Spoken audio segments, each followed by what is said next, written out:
Eh bien, ça fait 5 jours que ces deux entrepreneurs se traitent d'arnaqueurs. Alors j'imagine que vous avez déjà vu leur visage, on a Hakim Benotman d'un côté et Anthony Bourbon de l'autre. Et comme je suis expert des outils d'intelligence artificielle, je me suis dit qu'on allait utiliser l'intelligence artificielle pour savoir la vérité. Ce que vous allez découvrir est tout à fait fou. D'un côté, on a Anthony Bourbon, que vous avez sûrement vu passer sur l'émission Qui veut être mon associé.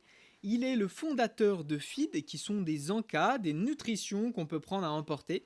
Et puis, il a surtout un fonds d'investissement qui s'appelle Blast Club. Et puis de l'autre côté, on a Hakim Benotman. Il a créé la chaîne de kebab Nabab et se présente sur sa chaîne YouTube comme l'une des fortunes les plus riches des top 500 en 2014. Et là où c'est intéressant, c'est qu'Hakim Benotman a également un fonds d'investissement.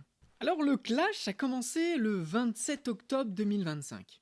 Dans un live qu'organisait Anthony Bourbon, il a tout simplement traité Hakim Benotman d'arnaqueur. Et vous imaginez bien que ça n'a pas manqué, Hakim Benotman très rapidement a répondu sur les réseaux sociaux. Hakim accuse Anthony d'escroquerie au sein du Blast Club, ce fonds d'investissement dirigé par Anthony. Il explique que certains membres ont été floués, en quelque sorte. Et ce que reproche Anthony à Hakim, c'est 100 millions d'euros qui seraient été versés lors de la sortie de son entreprise et qui sont à l'heure pas prouvés d'après Anthony. Alors c'est là qu'intervient l'intelligence artificielle parce qu'on va avoir la réponse à notre question. Et on va répondre à ces deux accusations. Est-ce que d'une part, les 100 millions d'euros à la sortie, à la vente de l'entreprise de Hakim sont bien prouvés, dans un premier temps? Et dans un deuxième temps, est-ce que l'accusation de Hakim sur Anthony, que les membres du Blast Club seraient floués, est véridique? Avant d'entamer nos vérifications, on va déjà comprendre pourquoi ça bug. Eh bien, ce sont deux personnages publics sur les réseaux sociaux, premier facteur, et second facteur, ce sont des accusations graves. Il y a donc une surenchère de l'un et de l'autre à chaque moment du clash, mais on va voir nous dans le fond quels sont les faits véritables. Alors voilà ce qu'on sait en certitude, regardez bien la colonne de droite. On sait que Anthony Bourbon est le fondateur de Feed, une marque de snacking de repas rapides. Il a créé le Blast Club en 2022, c'est un club d'investissement. Il a été juré dans Qui veut être mon associé sur M6. Le Blast Club, il est bien immatriculé en France, c'est véridique. Alors ce qu'on sait sur Hakim Benotman, il est le fondateur de Nabab Kebab. Il a participé à Pintro Incognito en 2019. Il a créé le fonds d'investissement Acquisiton, immatriculé cette fois-ci en Angleterre. Il a été interdit de gérer en France en 2023 et également en Belgique. S'ajoute à ça que le 31 janvier 2023, il a eu une faillite personnelle prononcée et les sources viennent de société.com, du Figaro, des sites vérifiés qui étudient les entreprises mois par mois. Alors la couverture médiatique, elle est assez importante. On a eu Le Parisien, on a eu Nice Matin, on a eu des journaux comme Yahoo Finance. Et on voit que dans cette affaire, il y a même des dommages collatéraux. On pense à Tony Parker qui, associé à Anthony sur certaines affaires, eh bien, se retrouve lui aussi au cercle du débat médiatique avec des polémiques. Nous ne souhaitons pas rentrer dans la polémique et pour ça, on va tout simplement avoir un raisonnement neutre avec l'intelligence artificielle et on va se servir de deux outils, NotebookLM juste ici et Claude.ai juste là. Donc NotebookLM, c'est un outil où on va importer des données, des sites web, des PDF, et à partir de ces données, et uniquement à partir de ces données, NotebookLM de Google va nous faire des résumés, des podcasts, voire même des audios. C'est le cas aujourd'hui, on ne veut pas qu'il y ait d'hallucination, on veut se baser uniquement sur les sources qu'on va lui donner. Et vous voyez que dans nos sources juste à gauche ici, j'ai ajouté plus d'une trentaine de sources juste ici. On voit que j'ai 22 sources qui ont été ajoutées sur 50 que je peux ajouter à NotebookLM. Donc on pourrait vraiment avoir une multitude de sources qui sont générées juste ici.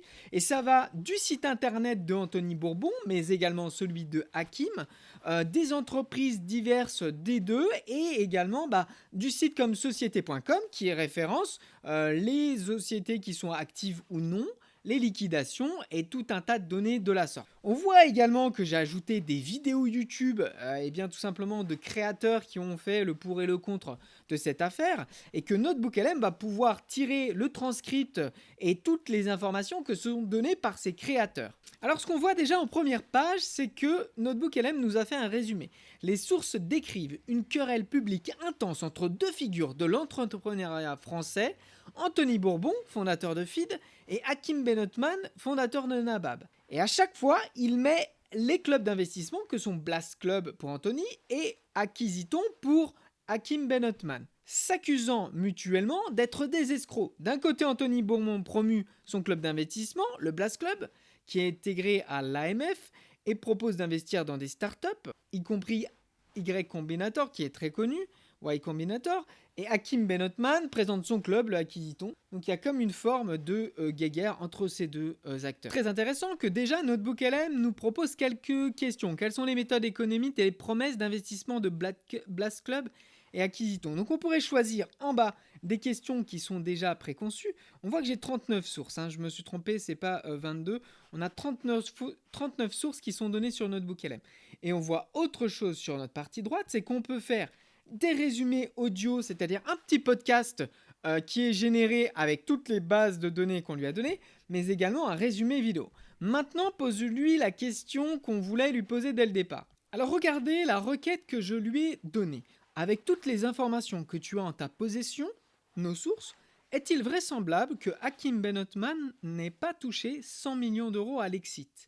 Pose-moi des questions si tu veux des éclaircissements. On voit très rapidement qu'il nous éclaircit le chemin. Hakim Benotman, notamment via les supports de son Acquisiton, affirme que l'entrepreneur à succès, fondateur d'une groupe Nabab, a revendu 120 millions d'euros. Anthony, l'un de ses rivaux dans le clash public, l'accuse de mythomane de service, qui aurait menti sur la vente de son entreprise à 100 millions d'euros en 2014. Car selon lui, aucune preuve n'existe et les documents sont introuvables. Que va nous dire NotebookLM? Alors en résumé, regardez bien cette information.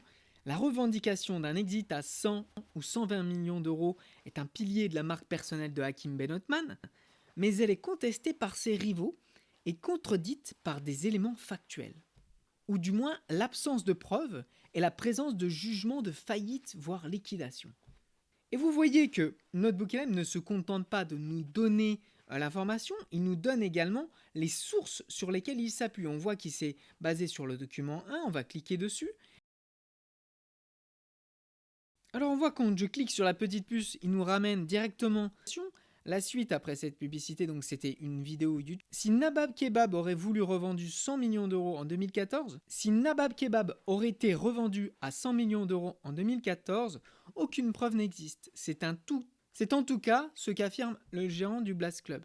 Donc je lui ai demandé, je veux savoir si parmi les documents que tu as en ta possession, Hakim Benotman a revendu son entreprise 100 millions d'euros. Les documents que vous m'avez fournis, la preuve formelle et véritable de la vente de l'entreprise d'Hakim Benotman pour 100 millions d'euros ou plus n'est pas présente. C'est là une information très importante. On est des petits journalistes citoyens et donc on a pu faire des erreurs sur tous les documents qu'on a donnés. Cependant, on va se servir de notre deuxième outil, Claude, et Claude va nous permettre de croiser les informations. Alors regardez, sur Claude, je lui ai donné toutes les informations qu'on avait sur cette affaire et je lui ai formulé cette question.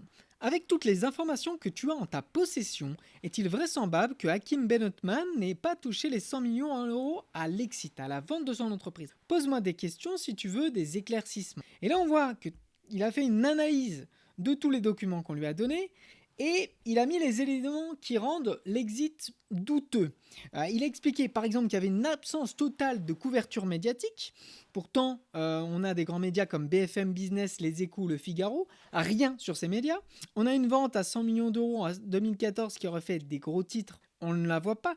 On n'a pas de documents publics, pas d'annonce légale de la cession, pas de communiqué de presse officiel et pas de traces dans les registres d'entreprise. Pour défendre Hakim, on a quand même des éléments en faveur de l'entrepreneur. Nabab Kebab existait vraiment. Il y a plusieurs restaurants qui étaient ouverts. Il y avait une marque connue localement. et il était bien le fondateur par sa participation à Patron Incognito. Et puis une vente a pu avoir lieu, mais le montant réel, on ne le connaît pas. Et vous voyez que Claude ne s'arrête pas là sur les affirmations ou sur les contradictions, il va nous poser des questions et on va pouvoir travailler notre esprit critique. C'est ce que j'adore avec l'intelligence artificielle, c'est que vous pouvez très bien mâcher les mots qu'il vous donne, mais vous pouvez aussi garder votre sens critique. Il faudra le garder impérativement.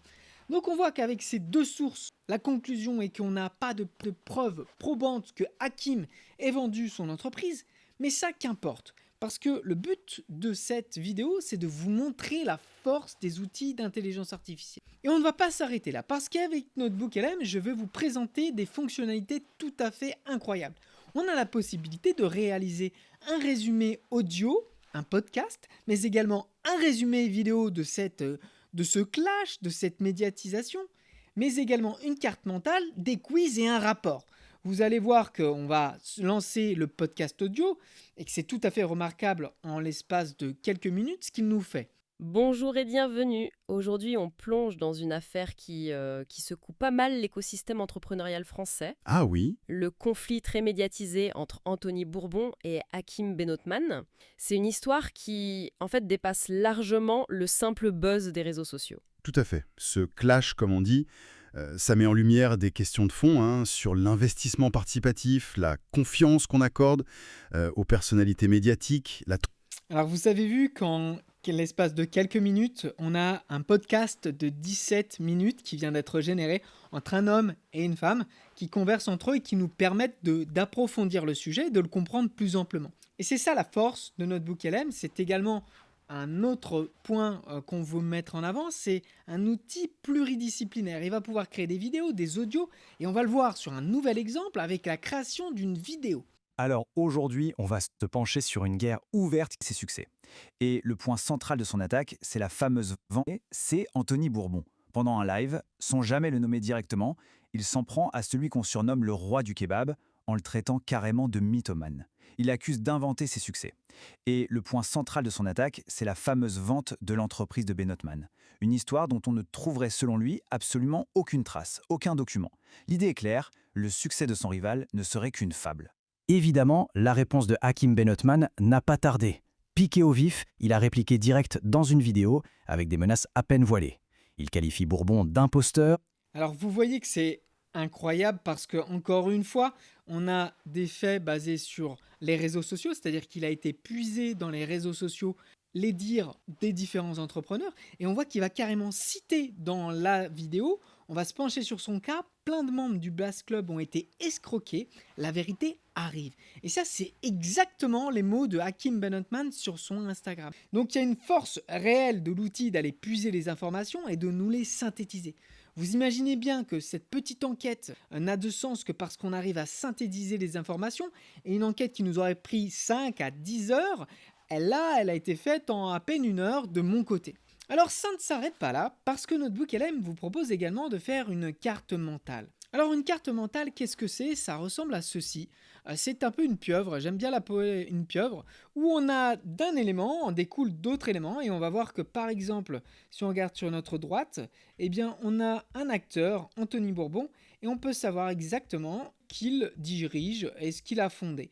Donc on voit qu'il est le fondateur de Feed, qu'il a une partie Blast Club, et puis qu'il a été entrepreneur et business angel influent. Donc c'est très intéressant parce qu'on a également des outils qui nous permettent d'avoir des visuels. Moi qui suis très visuel, ça me permet de voir un petit peu le déroulé de l'information et comment s'est passé le clash et de comprendre les étapes successives de leur médiatisation. Puis on voit que dans Notebook LM, on peut également utiliser l'option quiz et donc en fait on a des questions qui nous sont posées. Il y a 12 questions sur nos 39 sources. Quel organisme réglementaire a agréé le Blast Club? Et en fait, c'est tout nous permettre à nous de voir si on a bien synthétisé toutes les informations que nous a données l'intelligence artificielle. Alors pour finir avec cette affaire qui au fond nous intéresse guère, c'est de vous dire faites attention et distinguez bien les faits véritables des opinions. Les faits véritables basés sur des données, sur des historiques de sites, sur des bases de données du gouvernement et les opinions, ce que pensent les uns des autres, parfois influencés d'une manière ou d'une autre. Parce qu'au fond, cette vidéo, ce n'est pas le fond qui nous intéresse, c'est plutôt la forme. C'est de se dire comment et avec quels outils d'intelligence artificielle on arrive à gagner du temps.